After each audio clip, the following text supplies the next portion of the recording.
Good day, this is Professor De Leon, and this is a class intended for the group ING 340B, Advanced Composition 2. Welcome to class and thank you for joining us. Unfortunately, today we are not able to be in a physical classroom, meeting face to face, because of, situations that I mentioned in our previous class. I have to attend a scientific congress, international congress, something, and I will not be able to be in class directly. It does not mean that we have no classes. In fact, this is our class, and we are going to make the best out of it. In either case, I encourage you to please take notes, pause the video as many times as you need, take notes, and sometimes I even ask you to take screenshots. Again, the idea is to learn as much as we can. There are activities also you have to comply, and I hope you do. But in general, the idea is to learn. If there is any question, also, maybe I'm not physically there, but you can send me a message. Of course, ask your classmates. Most likely they know what is happening, and they can probably give you some guidelines, some heads up, maybe. And if no one knows, then please let me know. I'm here and I'm here to help. Without further ado, let's get started. And we begin. Since we were talking about our course here, first of all, let me minimize the big head here because you have to focus in the class, not in me. And just make it as small as I can. Now, let's talk a little bit about our particular classroom. Here we have our um, main classroom with what we have been doing so far, Unit 1. Now our Unit 2. The Unit 2 that we are dealing at this point is dealing with formality in writing. And this is where we have to start with the thesis structure. Again, it's a bit different from the program, but you got all the content, just a different order. Now, the thesis structure, or whatever we use instead of a thesis, is the way you're going to finish the courses at the University of Panama. Whichever way you want to use, or any of those alternatives, as they call them, either thesis, or if you're talking about the practicum, or the seminars, or any other, basically, you always have to prepare or present it in a very, very, very formal way, which is the basis for this particular course. Now, for that, you will have to start knowing a little bit about the differences. In our previous class, we dealt with these differences using what we call, well, in English, it is called the registers, language of registers. And there are several, some accounts for five. I think yesterday someone mentioned something related to five. Others maybe account for seven. I personally prefer the four level division. So in general, we are talking about elements of extremely formal to basically least of the formality that we could use, which is the intimate register. So in general, they all account for kind of the same, avoiding those unnecessary elements that somehow affect or interrupt the conversations. I'm sure at this point in linguistics you dealt with the communication barriers or you have heard about them. So, generally speaking, all of those things that interrupt the conversation, normal conversation, are the ones that actually we try to avoid. Now, we delve into emojis and how basically you can use them, but just as a subject of study, not necessarily as basically writing with them. Now, cliches, other slangs and idiomatic expressions that somehow affect communication as well, and all the other elements that we mentioned here. This comes from the Open University, if I'm not mistaken. So it is a very nice way or nice source of information. I consider it Open Library, sorry. So it is a very nice way of using it. Now, there are other things that I mentioned. We got some additional resources. Those are links directly, not necessarily what we have for part of our class. But it's good that you took notes. I'm happy to see my students are taking notes and, of course, participating in class, which is the most relevant thing. So if we were talking about that, we had an activity, practice, which was basically the minute writing. And what is a minute? I think we discussed the different ways we can understand a minute. And minute also works in different ways. We were talking about minute as well, the time measure or something related to time. Yeah, brevity, maybe something brief. Uh, brevity, I think is the name. So we use all of those elements, but we are not talking about them in here. Though you have to write briefly, you have to write formally to write minutes. Now, for minute writing, what we are expecting is to kind of understanding the ideas. There are many other videos on the internet that refer to minute writing. Minutes of meeting. Yeah, that's actually MOM, the MOM that they mentioned, that the lady mentioned in the video. We are also practicing, despite we having a writing a composition class, we're also practicing our listening skills here, because we get different accents than the ones we are, I guess, used to. Definitely different than the ones the professor used. So we can say that there are many ways you can use them, and you have to apply your understanding, English understanding here, to understand first the instruction and also the practice itself. For that, you prepared a kind of a form based on what they mentioned here. Not necessarily the same. We made some adjustments. Personally, I try to guide you through to make the adjustments. In some cases, we fuse two or three categories together. In other cases, I ask you to just leave spaces. And the idea is that you finish everything, hopefully by hand, and then you just use the format. You just get all the information from the two sides of the page, basically two sides of the sheet. Every sheet of paper has two pages, basically the first page and, well, in the front, and then the second page in the back. Well, my camera doesn't work, that's good. So the idea is that you will get kind of the gist of how to take notes, but not necessarily in the informality of just writing notes. That is something that you probably learn in first year in reading and writing. So that's not necessarily the same. Now, if you notice, if you remember the classes from reading and writing, English 140A and B, you had to take notes. So, of course, to survive in the university. But now we are just taking notes to present them immediately as soon as you finish. As soon as the meeting is over, you just hand in those, well, your notes, which is why we call it a minute. And for that purpose, people have formats established in their companies. So wish I got some of those back in the days when I was working in private sector, but unfortunately, I don't know, I lost them at some point. It was so long ago. So now we can still find them online, and every company has their own. So this is not something standardized because each one of them will have a different heading. For our class purpose, someone proposed to have a kind of a company name. Yeah, well, I agree. I agree. It's fun, and we had also the company. I think it was AdComp. So, well, standing for Advanced Composition, but AdComp. That was our company. So yeah, sure, you can use that as a heading, and also fill the other gaps related to the place, location, and address and such.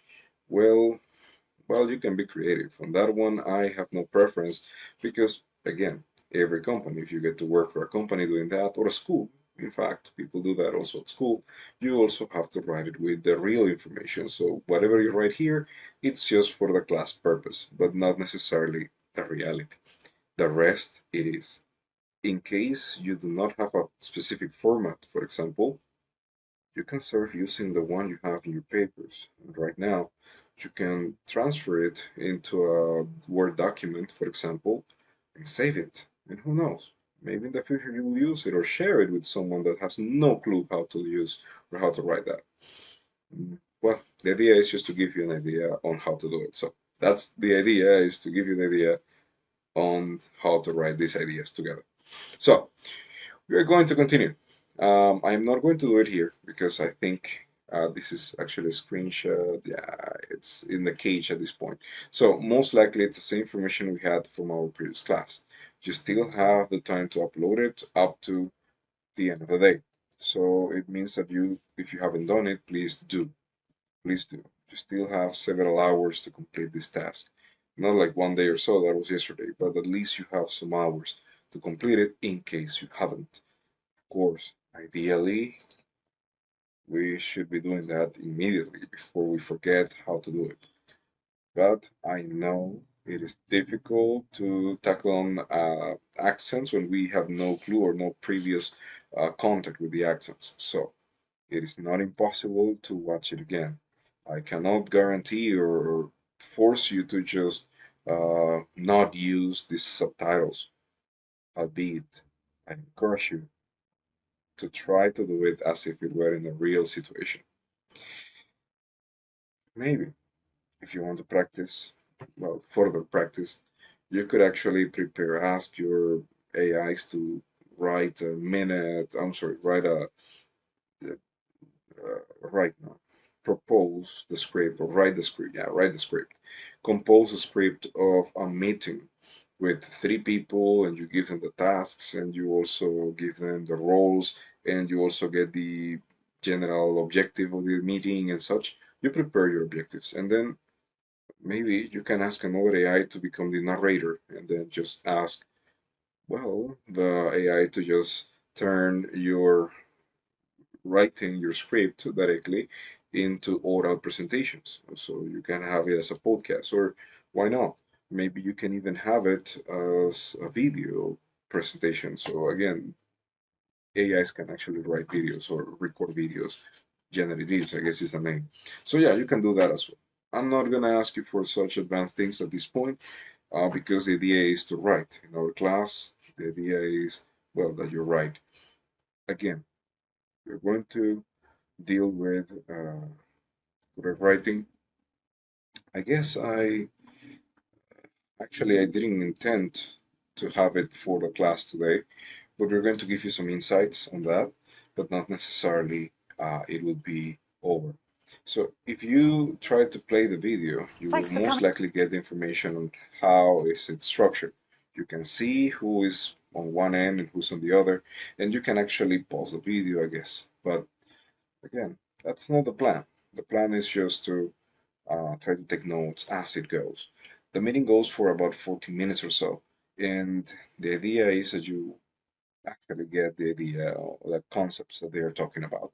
In the end, hopefully, when you upload them, we will see and actually get a consensus. At this point, it's not done. Well, I will definitely have to update the page, but um, we will get to a consensus later on. Anyhow, that will probably be in our class. For now, that's what we had on the minute writing, and let's focus on another topic that actually happened. We were talking about the ethics in social research, which is, I call it a quiz, but mainly it was a course that you were taking. Um, the course was for you to read.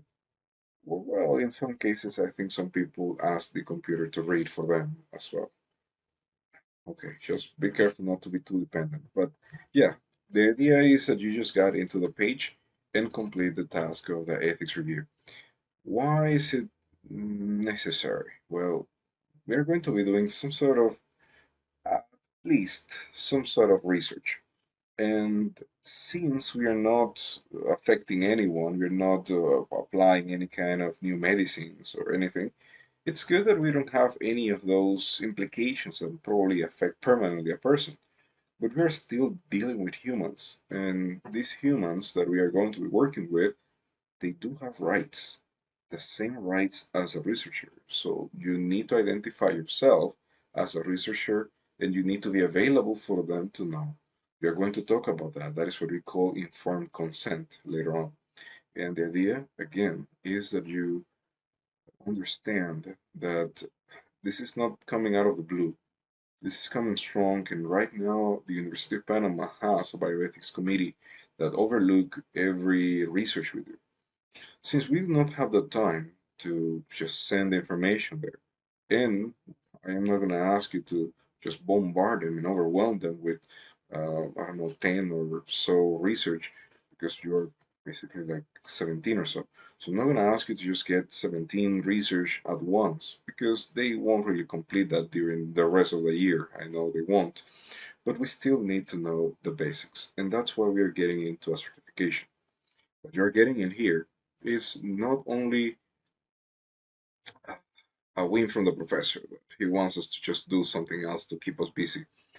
Not necessarily. This is something that actually helps everyone conducting research. In fact, I had to do this. I've, I've done this a few times because when I do research, I have to send it to the bioethics committee. Even if I am asking them to exempt my research proposal from review. Yes, I asked for exemptions. Reason, my research does not involve people, does not have permanent affectations of anyone, and I am following all the rules that actually appear here, international rules. So there is nothing wrong against it, but I still have to request that waiving of these proposals. So they don't really just waste time, their time and my time. So in any case, we are going to do that up to some point. And in this case, you have to at least understand the concepts behind the ethics and why ethics is so important for research. We are dealing with humans and they have rights. We have to know their rights. They have the right to not participate. They have the right to say, well, I once said that I wanted to participate, but I don't want to participate anymore. You have to respect that as well. So there are many other things that you saw here that actually help or will help you when you're developing. We will have to write. So the writing will also include at some point writing questions and such. So you also have to understand that not everyone feels comfortable just talking about their lives or their pasts or something. So you need to first of all be respectful and polite. And here we have guides on how to do that. So people who have done it and why in the past, why people have sometimes overlooked these situations, these um, guidelines, and how, I would say, how bad humanity has turned trying to reach knowledge. Anyhow, so we get this information. I encourage you to just take a look. In the future, if you're planning to continue further study and further continue with well the research career, for example, if you want to start a research career, it's a good way to just take a look at how people are performing research in other places. Hopefully, during class, we're going to just open your eyes on that one, but you still have to go by yourself at some point. So take a look at this, and actually, you have to pass it with over 80%, which means that basically you need to get at least 80% um, of the points. And in that case, you will get 100% if you, well, 100%, you get 10 out of 10. And if you don't, then you will have, well, as you get 80 out of 100, that is 8 out of 10. 10 points that we have for the activity. I, I graded. I think I graded. But it is not any issue that you just submit it again, because in some cases, people completed the task. You follow the instructions, so download the certificate PDF when you finish, but you had to upload it. And I don't know exactly if I made it or actually I explained it. I remember I explained it, and many people, most of my students, understood the instruction properly.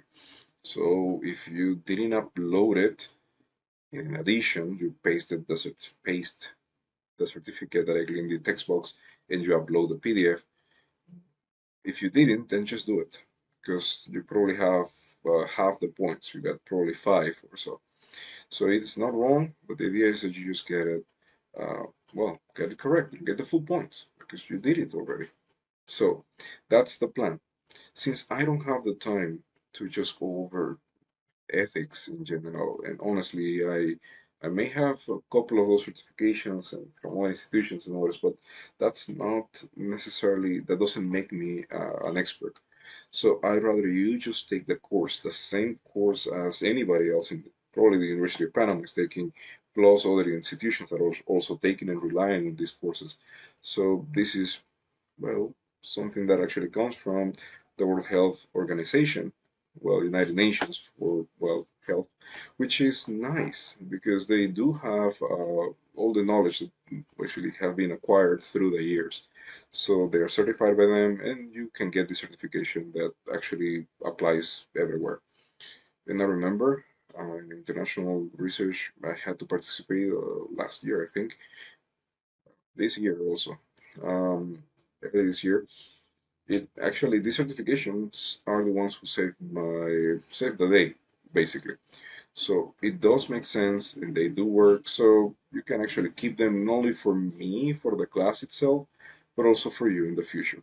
So consider that as kind of a future-proof thing. It is valid for about 2 years. So every 2 years you have to probably take either the same or others depending on the institution you work for. University of Panama, for example, will require these at least every 2 years and so on. They usually update it, so it's not a big deal.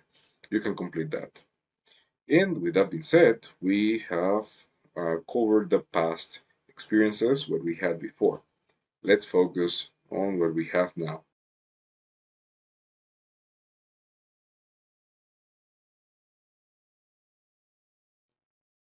And we're going to delve into a topic that I consider is extremely important. It is something that could have lasting implications in your professional career.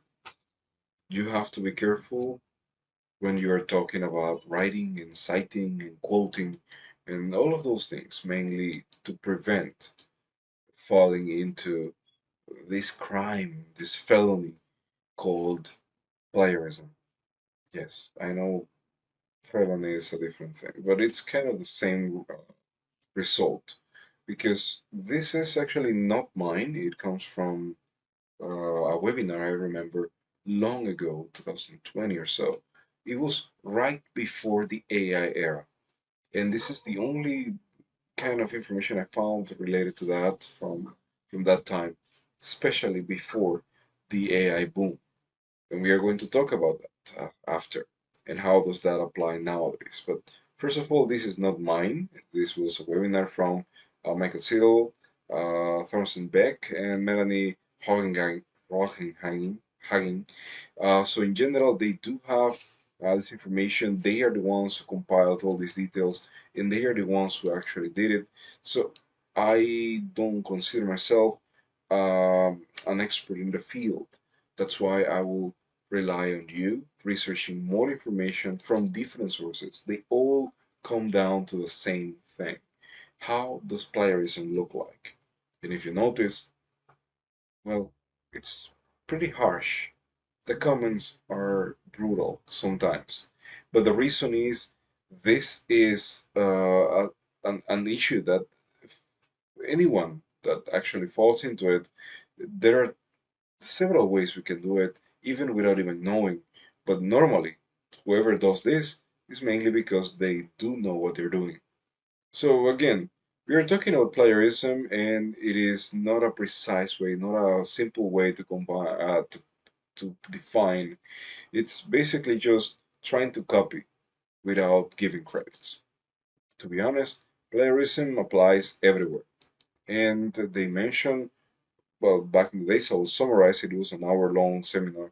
So the idea is to have how to do it. How do you do it? The process of doing or completing this information is basically the key that can lead you to have a plagiarized content. And in the end, you might end up labeled as a plagiarism author or plagiarized author if you're the victim. So again, there are many different ways that can be done. Ideas are something that is very common and very often plagiarized, and this is why I cannot really ask you to just share your ideas publicly now before you even know what you're looking for. What are you researching? How to write a title? Those are elements that you have to know at least before you start getting everyone to know your topics and trying to give some shape into it. Data. The data is something that you can find everywhere.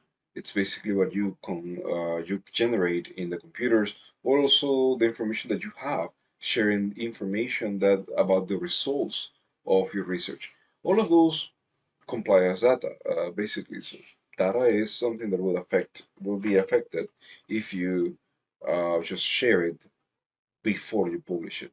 Computer programming, products of any other created in DevOps. So in general, if you're using any kind of creativity, you're imprinting your creativity into something, then take care of it. Be careful with it because people can take it and publish it as their own while it is not their own. It's actually yours. So just be rightful. It's yours. It belongs to you. Why are you just letting someone else take the credit for it? So now, back to business. If you're talking about plagiarism, yeah, maybe, maybe not. I am actually a victim of this, so I know how it works and how I know how it feels.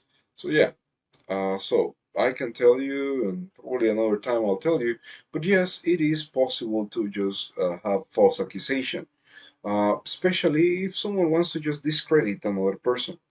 And it is sad, truly sad that someone falls into that category. It means that you're not really sure about yourself, but you just, well, try to penalize others for trying to be like you. In fact, coping is, I guess, the best expression of well, you being original and the others just copying. I mean, that's my perspective. But legally, it is a crime. So we should avoid any copying or any misuse of information without proper quoting. Now, proper citing. Determining intellectual similarity between two texts. Yes, it could happen. Phrases are very common. Yes, those are ways to avoid it. If we know that there are some common phrases like, in this work we will see, in this work, well, almost every other work it starts with that same phrase order and those same words. So basically, it's the same order, same words. It's a coincidence. It's what we call a semantic coincidence. Not necessarily it is wrong. It's just a coincidence. And we have to be, well, knowledgeable enough to understand when these situations happen. That is not the author's fault. It's just a very common phrase. The sun rises from the, yeah, well, sure, the sun rises, that's common knowledge. So there is nothing wrong if someone else used it before. But the players and detectors will probably consider that because it's a coincidence. And us humans will have to know how to do it, how to deal with that. So, what is considered to be plagiarism? Well, this guy distinguishes between four major categories: complete plagiarism, cover up, palm, sacrifice, translation plagiarism. Okay, there are many others.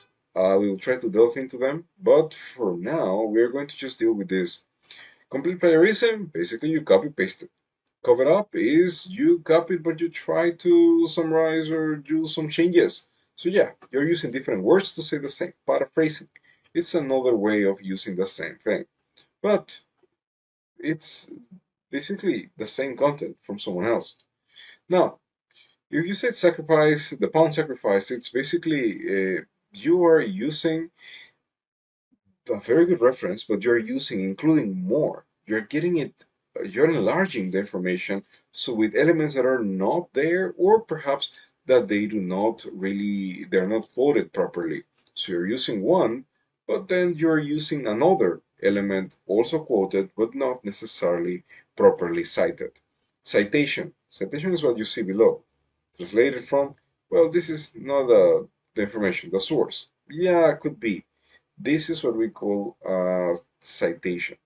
Then the references are the ones that we originally called bibliography. Well, that's what we call now references. A reference page. Those are references in general. Translation plagiarism, well, it happens mainly in our case from Spanish to English. So you get a Spanish document and you just want to just say the same thing in English. People just translate it, which is nice, easy, but that is wrong. It's basically a crime. So don't do that. You're exposing yourself to being sued. Now, these are the elements that are considered plagiarism. And this is kind of an international thing. It's very well known and understood as plagiarism when you don't credit the sources. Paraphrasing too closely, or even if you do credit the source. So, yeah, you're paraphrasing, but the paraphrasing is actually the same thing as just just using one or two words different from an entire paragraph. So you are basically copying, using statistics from someone else's work without crediting the source. If someone else did it, or actually completed the task before you, then why are you taking credit? Give it to the one, to the owner, basically. Uh, so if we get to talk about buying or copying someone else's paper, yeah, right, hiring an essay writing service to write your paper, yeah, that also applies as plagiarism. Guess who does that nowadays? Yes, AIs.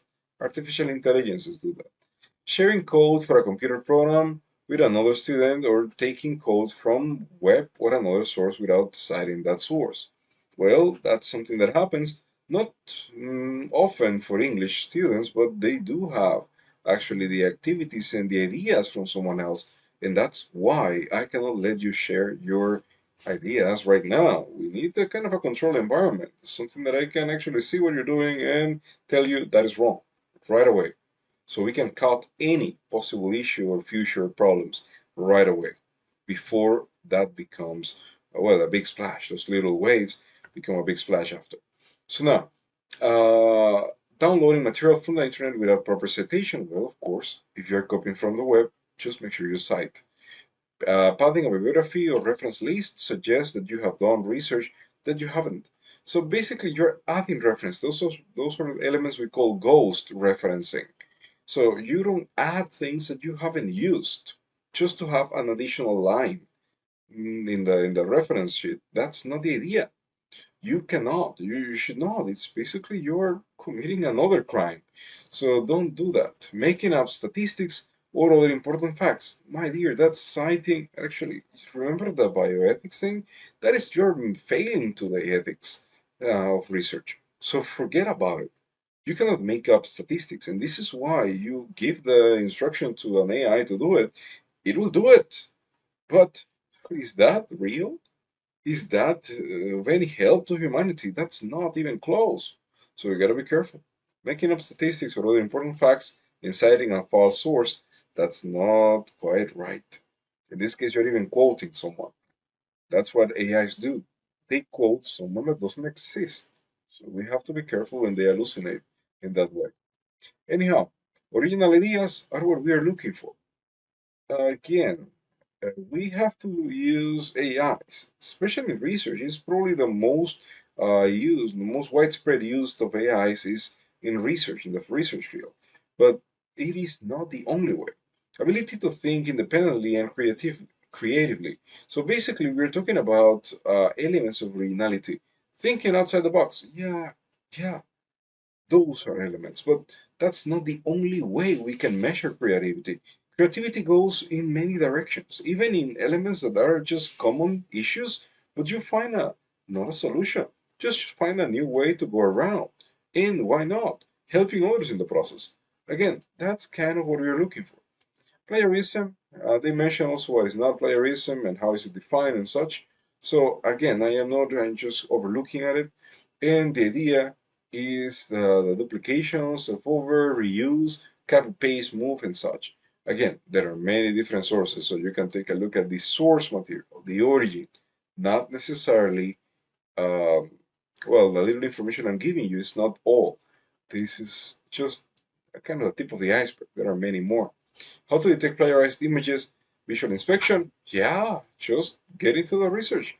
If you see something that appears in basically on the web, uh, then you know it's there. Reverse image search. This is you just get into that little button that you see there. That little thing refers to look for the image. And you just paste the image and look for it. And Google will, basically, Google has so for a long, long, long time, even before AIs became public, they were using already kind of AIs. What is an AI? It's nothing more than a bunch of algorithms together that work in tandem, one after the other. So they have basically this kind of input and outputs. And the outputs are usually if, yes, well, something happened. If not, then something else happened. So those are basically algorithms. And they did have and trained the AIs were perhaps not even trained. They asked someone, the CAPTCHA or whatever the name you remember from CAPTCHA, the images that you have to just identify the motorcyclists and such. Well, you were training an AI from long ago, tens of years already, and they sold the information to anyway, to others. I don't know exactly. I would rather not say names. How to avoid image plagiarism? Correct citation, correct attribution, and manage copyrights. If you're using a copyrighted material, just forget it. Don't do it. Don't do it. You're going to either pay for it before, with, I don't know, some money up front, or you have to pay for it after, which is even worse because they will probably sue you. So now, detection and judgment, well, there are many different ways. Authenticate is one of those plagiarism detection software, so it actually works online with institutions only. They don't even have any way to do it. Turnitin is basically another one that actually works beautifully. It's one of the most common ones, or actually renowned at this point, yet it is not ideal. Now, not ideal. When we get to deal with plagiarism, we have to understand that sometimes we have coincidences. That's what we mentioned before, that it is just coincidental that people have the same words in the same order. So now, there are many different ways they explain how it worked and how they did it. No, I am not going to ask anything related to this. So that is, again, a very nice way of doing it. And we do have this certificate completion. Yeah, we can get them. You have to follow, actually finish the video class and others. So for now, let's take a look at something else. This is what we call plagiarism. And we are going to make it as fast as possible because you have access to this in our platform. And you can even get the original source, the source material. I remember I paid for it long ago. It was during pandemics. So it is from before the AI era. Yet it is exactly the same kind of things that we still see nowadays, even after AI. So now, mildly, you did it half-hearted. You did it because you didn't know how to. And this is something that you probably got a little sloppy. You didn't even copy it. It was just that you just didn't pay attention to the plagiarism detectors. And yes, you're going to use plagiarism detectors. Miscue. Well, this is somehow or somewhat a mistake. Reason because you use wrong words of wrong author. So basically, you did it, but it was not intended. It was meant to be okay. It's just, well, something that happened. Reflection. Oh, my dear. You said everything correctly, but closely, very closely reflecting on someone else. So you're basically asking someone else work or using someone else's work and just changing the citations, references, and such. That is not ideal at all. Mosaic. You are basically citing everything, but you did not add any new information. It's just elements that are already, well, somewhere in the system or in on the internet. They do have it. The warp, or basically this, is something interesting because you misinterpret or cite source out of context. You are trying to fill a certain quota of references, and that's not ideal. Don't do that. If you don't use it, just don't do it. Half and a half. Did you cite a source correctly but not cite others at all? Yeah, you have to do it for all. Every time you cite something, or actually you have an in-text citation, for example, even if it is a narrative, something that you are talking and then just discussing, paraphrasing from someone else, you still have to get the citation. Otherwise, it is plagiarism. If you're talking about remix, well, that's another story. Oh, hold on, let me just check here. Ghost citation. Oh, I love that Casper thing. Basically, did you cite a source? Did you cite a source that doesn't exist, or did you make up what the source actually said? Oh my, do you know who does that? AI. AI has that tendency to hallucinate when we need it. So it is important that we know its limitations. Did you paraphrase multiple sources and stitch them together, making them sound like your own?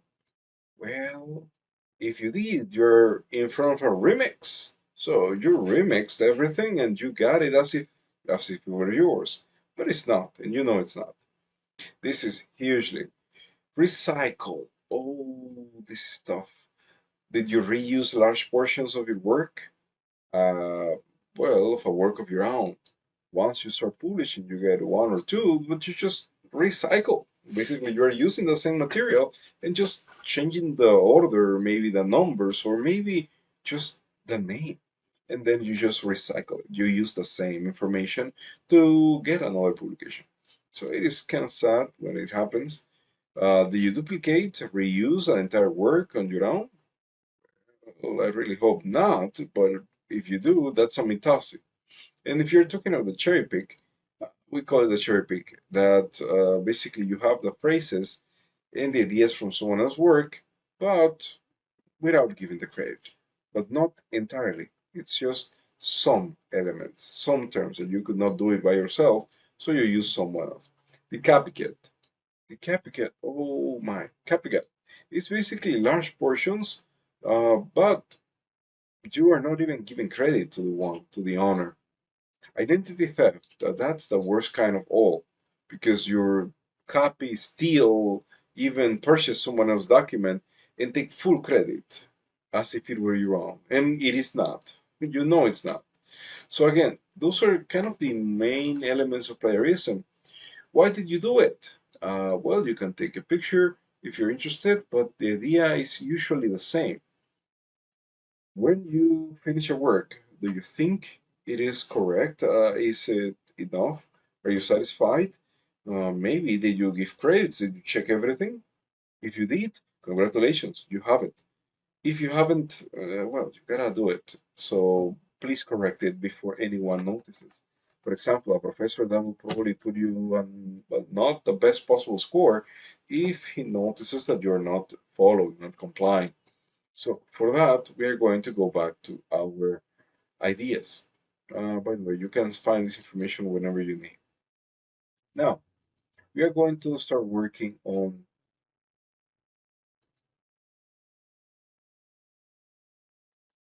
these so-called elements related to plagiarism.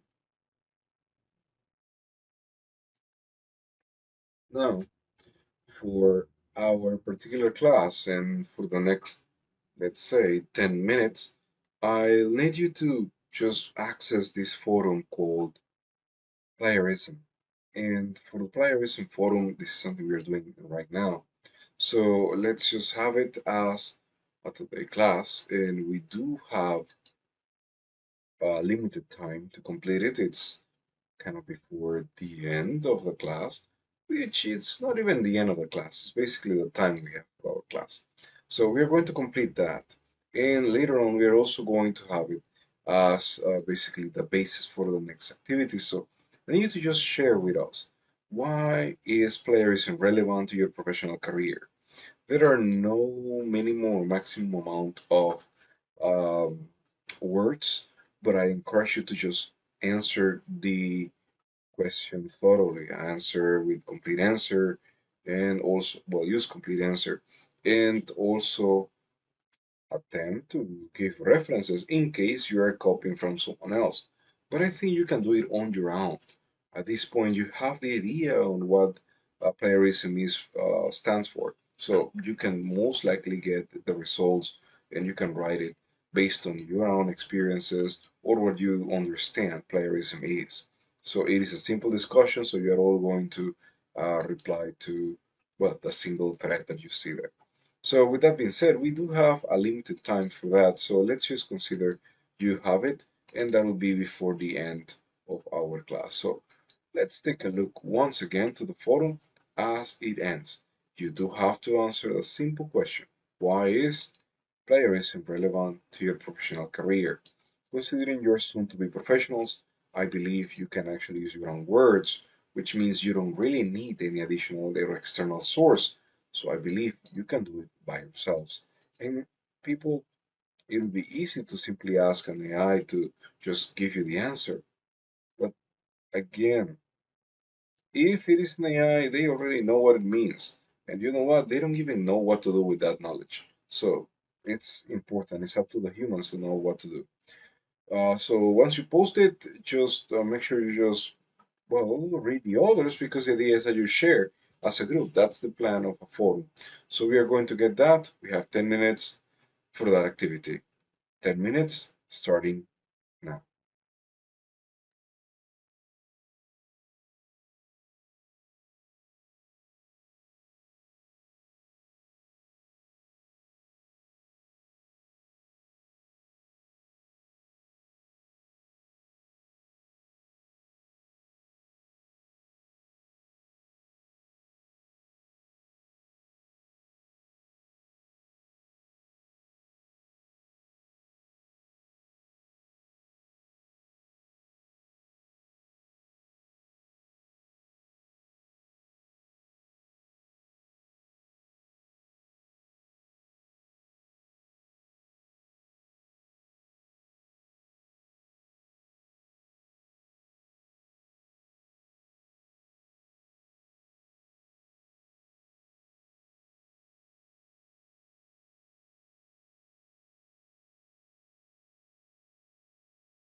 All right. Since we are working on research titles, we are going to go in a different direction.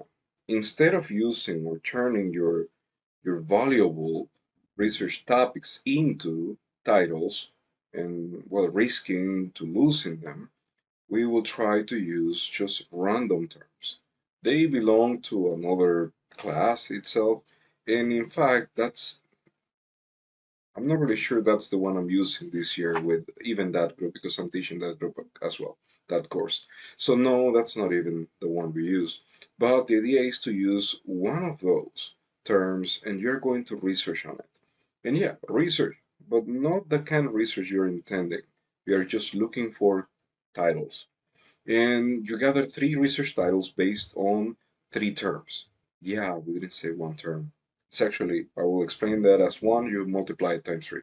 So you're using, for example, let's say one of the terms here, angiography, and you're going to look for, well, three different research titles using the term angiography. And you're going to uh, make sure that one of them, at least, is from Panamanian origin, either from Panamanian researchers. Usually, we have either the researchers affiliation, usually University of Panama or something related to Panama, or maybe the study itself takes place in Panama somehow, or is funded by Panamanian government or something. So it is possible as well. Whatever you found has to be at least one of the topics must be from Panamanian origin, and you're going to post your reply avoiding previous titles. So if you are using three different terms, yeah, you can have probably repeated terms from two people actually having the same term, both of you using in geography. I am sure that you will know you will be looking for different titles from different places, not only the same things that the other person posted before. So this will not be a copy paste, at least. So we are going to check that and we are also explain how to get the results and why do you have so many results.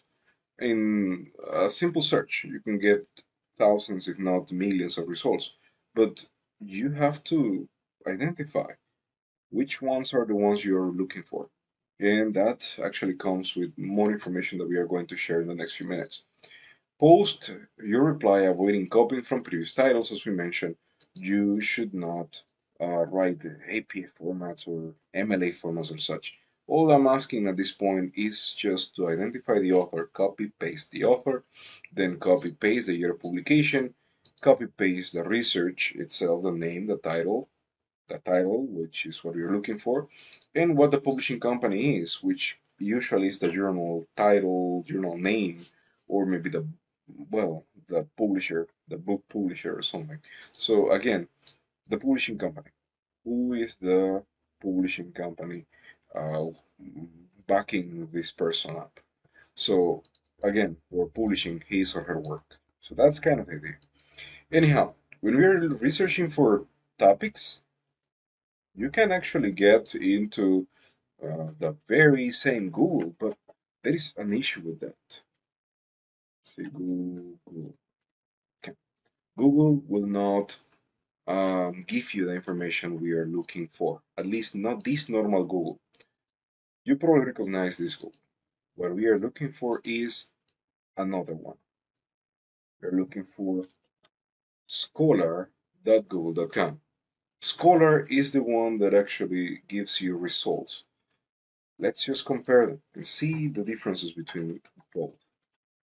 If we have two different sets, one for Google Scholar and the other one is for, let's see if we can get it, one for Google Scholar, and we also have another one for normal Google.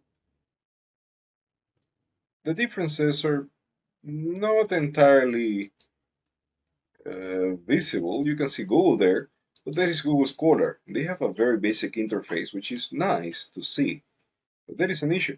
If you write on geography in normal Google at the right, you can probably get the results from normal Google. And this one has, I don't know how many. Let's see how many results we have here. My dear, I don't see them. Let me check. View all, view all. I don't see the results. Well, Google has become a bit of complex over the years, but if I'm not mistaken, you see the tools and you can see kind of the amount of results, which in this case account for 12 over 12 million results, 12 and a half mostly. So if we get to have all these many results, do you think you're gonna read all of them? No, I will ask AI. Well, sure, but why don't you just go straight to the point? Here's what we have, 2 million results again, but this one is Google Scholar.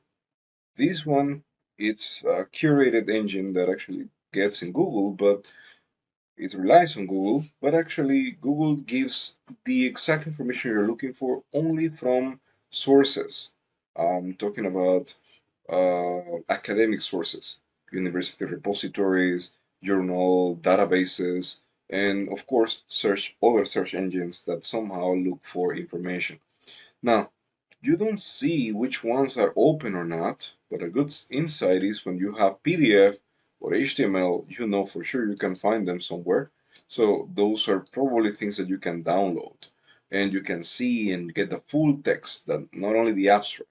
The abstract, this thing here, is the most succinct summary that you can find from everything.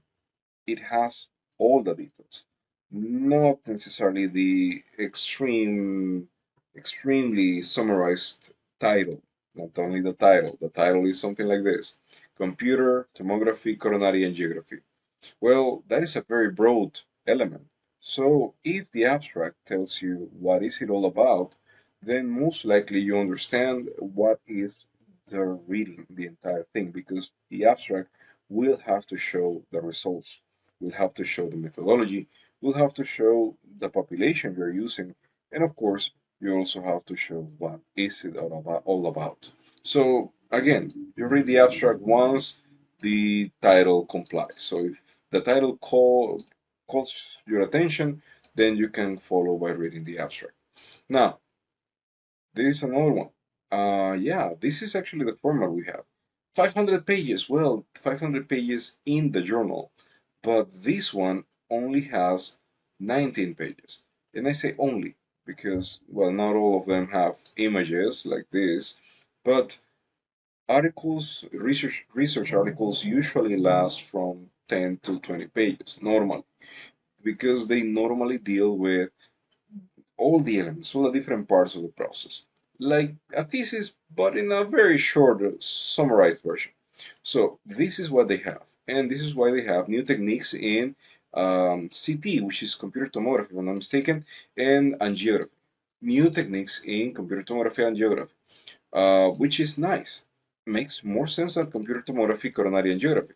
This is a more specific one and actually addresses one particular term. I am not an expert, I'm not a physician, but I can tell you there are issues that actually have a very specific niche of people. Now, normally when you see something like this, usually you can access the PDF. When it says PDF or HTML, a hypertext markup language. So you know that there is a website or something that actually you can see. If not, then you can probably open it, but there is a high probability that this content is something that we consider closed. You have to pay for it. In this case, it's open, so we can safely assure that we can get into the PDF and we can probably download it if possible. Access content. Oh, no, no, no. This is not free. Actually, you gotta pay for it. So again, yeah, $45, $30. That's the normal price for every article. And that is considering that this person, whoever the authors are, Hazel and Adams and Abrams, they all have to pay to just publish the papers. So again, it's business after all. Anyhow, when we just deal with it, we say on geography. Now we have to look into the search. Custom range, I am not asking you to get the minimum or maximum range. That is the way you get into the most recent research from 2021, for example, 5 years backwards. or maybe from 1980 to 2000. You're just looking at one specific period of time. So you're looking for that. Now, sorting by date, you can actually look at publications, sort by date. In this case, we are using for the citations. So cited by 299 people, 89 people, and then 927. Well, then what is the point? Why do they look different? Because most likely this one is free. So it actually shows more because it's free. You can open it, you can see it. This one is closed, so you have to pay for it, or your institution, University of Panama, doesn't pay for it, so you cannot access it. I'm sure there are other institutions that pay for their students enrollment into these databases. Mainly those institutions that they cost thousands of dollars. The tuition process costs, enrollment process, for example, costs like $12,000. So for them, it's normal that they give you access to all of this because they just get it out of your money. Now, you cannot get access to that even if you got the money to pay for it, because normally you will have to get into um, institutional access, and so the institution has to agree that you can access this. Again, University of Panama doesn't really get much funding, so we don't really have that kind of things. But if you want, you can do it on your own. There is another way you can access it is to send a seed, which we are going to see later on. Now, if we go back to how do we have it, sort by date, review articles, only articles. So remember, we were talking about 2 million results. Let's see if we only get articles. Let's see what happens. We drop them. Some of them are just abstracts. Some of them are books. Some of them are articles that are published, but they are not following this kind of strict um, publishing, like peer reviews and other things. Maybe that's what they call, or they don't explain it. They don't make it explicit. So the search engine doesn't understand, and they just discard the other things that do not appear as articles from journals. Again, it all depends on the metadata, as we mentioned a little while ago.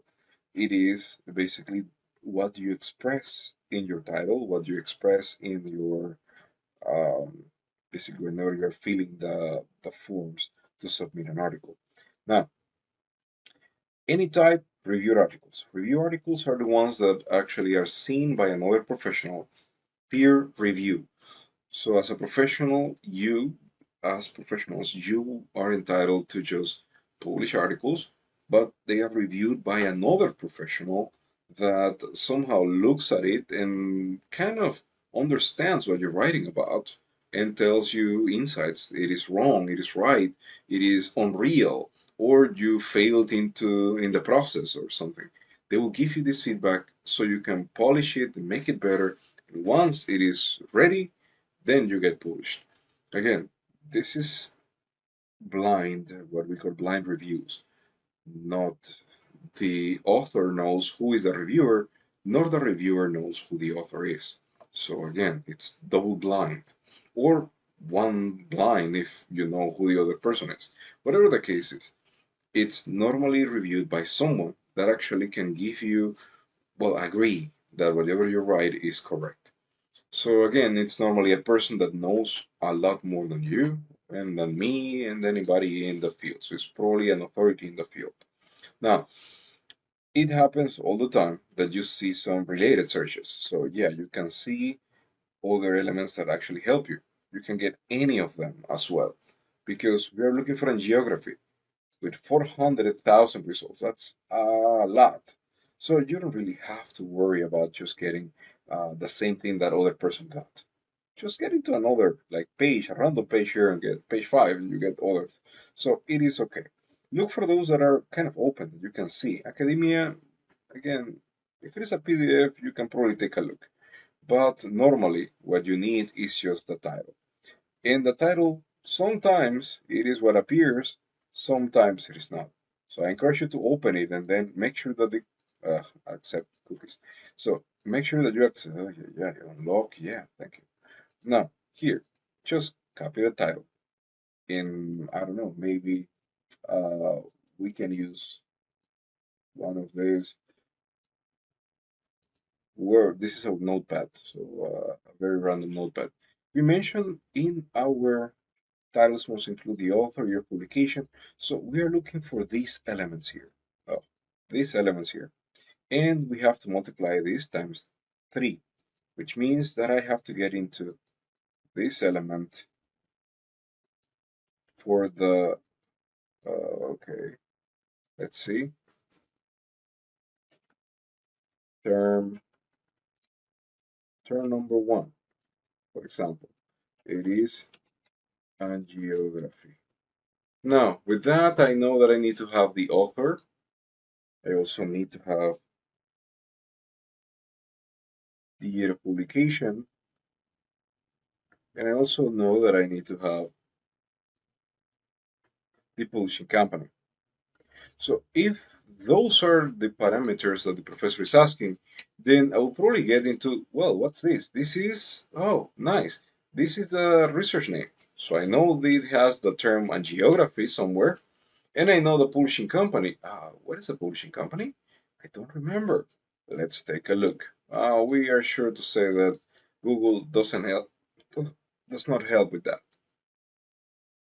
So let's take it off. Now we go back to our Google Scholar.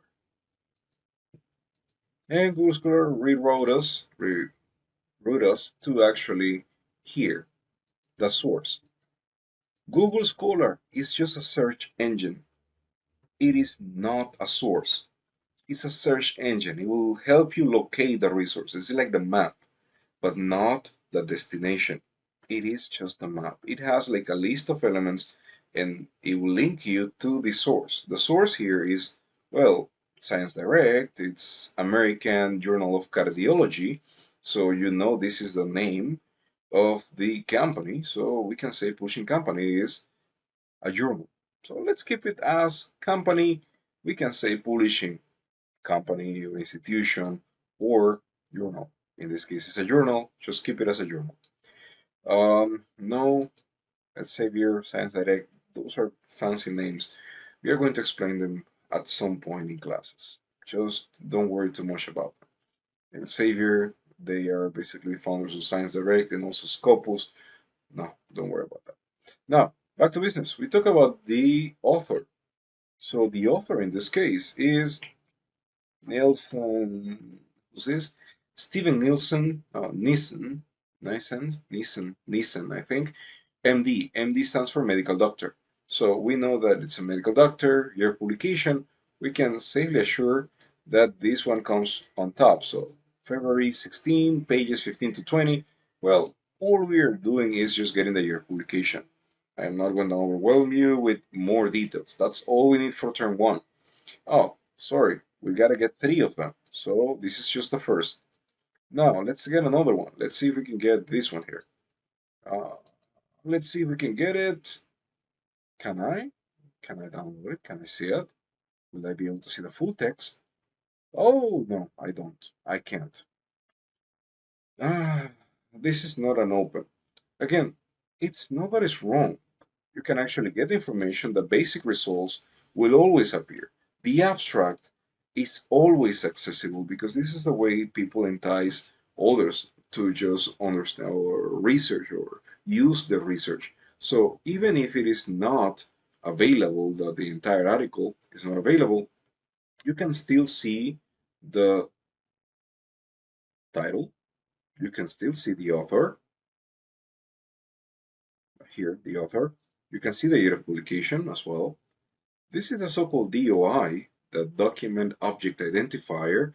Don't worry, I am not going to talk about that. There is like the ID number, like similar to the cedula. That's the ID for the research titles. So whatever research you have. So now we call it a permanent marker. So you can actually look for it, and no matter where, it will always route you to the article itself. Anyhow, here's just one way. So yeah, it has all the needs. We have also radiology. That's the name of the article. So we can see the journal. So we know it's, well, we have the information. General details are already here. So what's the point? Why is the professor being so emphatic about having it in different ways? Reason. If you're going to cite if you're going to reference something, you will need more than just an abstract. In this case, the abstract, they summarize it as just a simple sentence. An abstract is probably a paragraph or such. It's usually less than 200 words. It has everything, including the results, including these objectives, including the methodology. Yes. Why do I have to read the entire thing? Because it only gives you just a heading. It's like this is the index of the book. Great.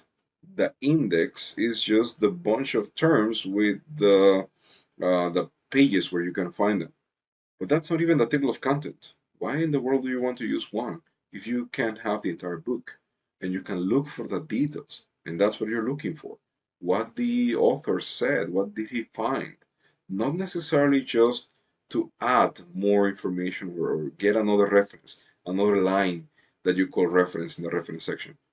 The idea is to get the information. So, again, if you don't have access, then try not to use them. Not that you can't. You of course you can.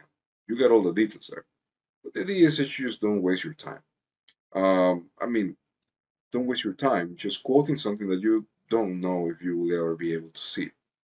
For example, in here we get access. Oh no, we don't. 199 per year, my dear. And there are thousands of articles, journals in the world. So I don't know exactly if I would pay for something like that. Access via your institution? No, University of Panama does not give you access for that. Will I be able to see it? Probably. There are many ways, so you can do that. Don't fall into those. That's another attachment. Don't fall for it. So there are many ways you can do that. But no, we are not getting into hacking the system. So we are just trying to follow. So, for example, here if you have, let's see something here. Advances in postmortem radiology. Okay, accept cookies and such. Advanced. Okay, this is a British Journal of Radiology. So it does have access. It seems to be public access. Can I? Nope. I'll need to have. You don't have access. Yeah, no, even though it says something interesting, it has a PDF here, it doesn't give me access. So there is no way I can actually know whether I can or not see it. So what can I do? Well, first just keep looking for them, or you can get into something. By the way, this is a full article available for free, and it's actually an HTML. It's a website, so you don't have to download a PDF. You should be able to, nonetheless. So if you click on the PDF, you can see it. So you know it's there. I can use that. And geography, I love it. I can use it. Uh, Hold on here, and I can just get it here. Again, I will need another set, another publishing company, author, and such. So again, I'll just repeat the process 3 times for the first one. But in this case, I'll use this element here.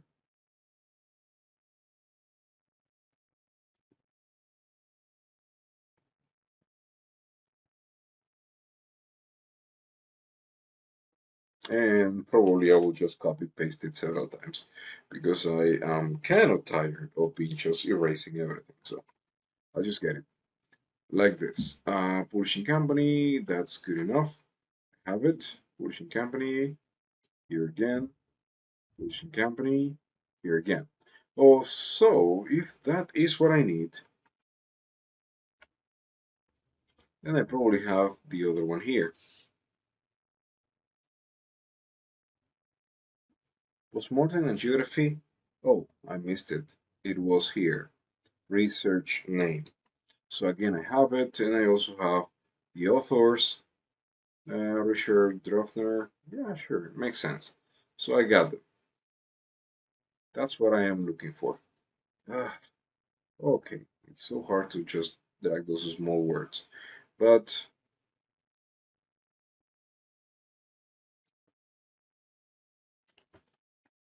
here we have them, and then we have, so we got the authors, and we also have publishing company and year of publication. Year of publication, we can say it was 2012 because we can safely see it from here. So you can see it right here. The year of publication, sorry, year of publication, here we go.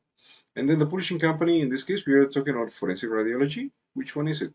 No, the American Journal of Röntgenology. Okay, that's a name. So we keep it. And we are going to talk about that.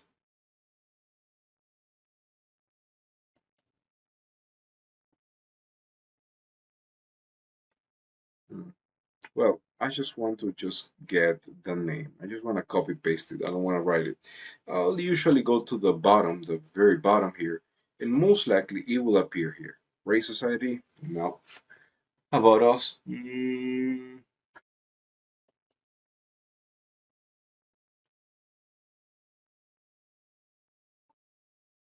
American Sociology, Journal of Röntgenology. American Journal of Röntgen. Oh, here it is. So I don't have to write it. That's kind of the idea. Oh my, for real? Okay, here we go. So we get Publishing Company, just that. I will probably erase those M dashes. I don't really need them at this point. So that's another story. And how to get Panamanian? I'll leave that up to you because there are so many ways I already mentioned that you can easily get, well, the name Panama somewhere. But I am not going to do it and, well, bust the little or very few elements that we can find. So don't worry, I am not going to show them here because those are for you, especially if you're using geography. Oh, by the way, if you're using geography, you cannot use either of these two sources that I already mentioned here. Remember, we are looking for three titles for each of the three terms. So three terms and three titles for the first term, three titles for the second term, and three titles for the third term. So no, we're not getting only three. In total, there will be nine total. And yes, three research titles each. With that being said, here's what we have. We have also the information, and you can pick whichever you like. You like Tesla? Well, sure. What is Tesla? Remember, in this case, we're talking about ING 392, so it is science and technology. So most likely, yeah, technology, Tesla, the company, yeah, Elon Musk, yeah, sure, great. But no, that's not all we are looking for. Tesla as the measurement unit. Tesla as perhaps one of the inventor of so many things that actually he was a very well-known, renowned inventor. So maybe Tesla as the procedure that actually get when you are using trying to transmit electricity, I don't know, wirelessly or something. So whatever the case is, all of those inventions or uses they come or boil down to Tesla. So yeah, you can safely use the name Tesla and find research that includes the title Tesla. We are going to analyze the titles. Oh, sorry to mention, we are analyzing titles. Later on, we are going to get into other search engines. For now, we are only getting into Google Scholar. In the future, we hope to get access to Scopus and others. So yeah, there are a few tricks on that, not for today's class. That'll be too much. For now, this is what we have. You have an assignment already related to research titles. Yes, based on these particular elements. No, we are not talking about the topics you earnestly want to research yet. But yes, you will have to. Not at this point, but yes, you will have to do it. And from now on, I will also ask you to keep an eye on those topics that you are looking for. Start polishing them. Try to see possible titles that will come up or come out of those topics that you are researching, basically your ideas. Later on, we're going to polish them, but first we need to know how people write the titles, and we will see what are the shortcomings or what are the good elements related to their writings. So, this is what we have to do. We're going to post the comments right here in the this forum, and it is a single forum, so just reply to the only post that you will see, my basically the comment, and just reply to it. It's just a single post. Everyone will, well, single forum, so everyone will follow the same. With that being said, that is our activity. We do have it available until 11:31. Yeah, when I started publishing, it was 11:31. So no, not necessarily. It is until 11. Oh, it's 29 minutes before midnight. Anyway, until 11:59. So that's not a big deal. It's Saturday midnight, and it is available at this point, so it should be ready for you. With that being said, if there are questions, I will try to help as much as I can. You can send me an email, but it would be faster if you could watch the video once again, at least those segments that you consider are useful. Now, why are we doing all of this? We have to explain those as well, but that will be for another class. Mainly because we don't want to infringe something called plagiarism, but we are getting into that, not today. Best wishes. Class is over.